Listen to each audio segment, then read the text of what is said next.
અમદાવાદ શહેરમાં જજીસ બંગલો રોડ પર આવેલી નામાંકિત 5 સ્ટાર હોટેલ આઈટીસી નર્મદા સામે મહાનગરપાલિકાએ કડક પગલાં લેતા ખળભળાટ વ્યાપી છે. હવે શું આખી ઘટના બની હતી જાણીએ આ વિડીયોમાં.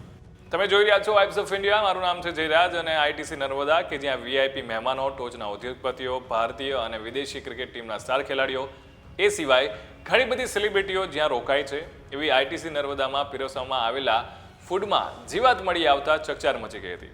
આ 5 સ્ટાર હોટલમાં તાજેતરમાં જ આ ગંભીર લાપરવાહીનો મામલો સામે આવ્યો હતો, જેને પગલે અમદાવાદ મહાનગરપાલિકા એટલે કે એએમસી દ્વારા ફરિયાદ કરવામાં આવી હતી અને જે ફરિયાદને પગલે તારીખ 9 સપ્ટેમ્બરના રોજ મ્યુનિસિપલ કોર્પોરેશનના અધિકારીએ આઈટીસી નર્મદાને 50,000 રૂપિયાનો દંડ ફટકાર્યો હતો અને આઈટીસી નર્મદાના વર્તમાન મેનેજર હિમાંશુ બત્રા સામે પણ આ કાર્યવાહી કરી છે.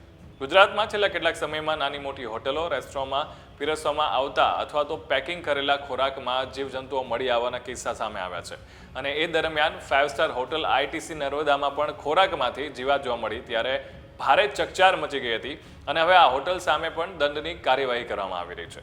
પણ જોવાની વાત તો એ છે કે 5 સ્ટાર હોટેલ છે અને તેમ છતાં પણ જો એમને માત્ર ને માત્ર 50,000નો દંડ ફટકારવામાં આવતો હોય તો આ દંડ મને નથી લાગતું કે એટલો મોટો હોય કે જેના કારણે એમને તકલીફ પડી શકે. અને વાત કરીએ તો મહિના પહેલા પણ આ 5 સ્ટાર હોટલની ડીશમાં જીવાત મળી હતી. શહેરના વસ્ત્રાપુર વિસ્તારમાં નેક્સસ અમદાવાદ વન મોલની બાજુમાં આવેલી હયાત હોટલના ખોરાકમાંથી પણ એકાદ મહિના પહેલા જીવાત મળી હતી ને આ હોટલના રસોડાને હોટલમાં પીરસવામાં આવતી વાનગીમાં જંતુ મળી આવ્યું હતું હોવાને કારણે મહાનગરપાલિકાએ એને સીલ કરી દીધી હતી.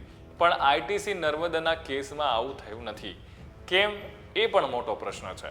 તો તમારું આ મુદ્દે શું કહેવું છે અમને કોમેન્ટ કરીને ચોક્કસથી જણાવજો. Keep watching vibes of India.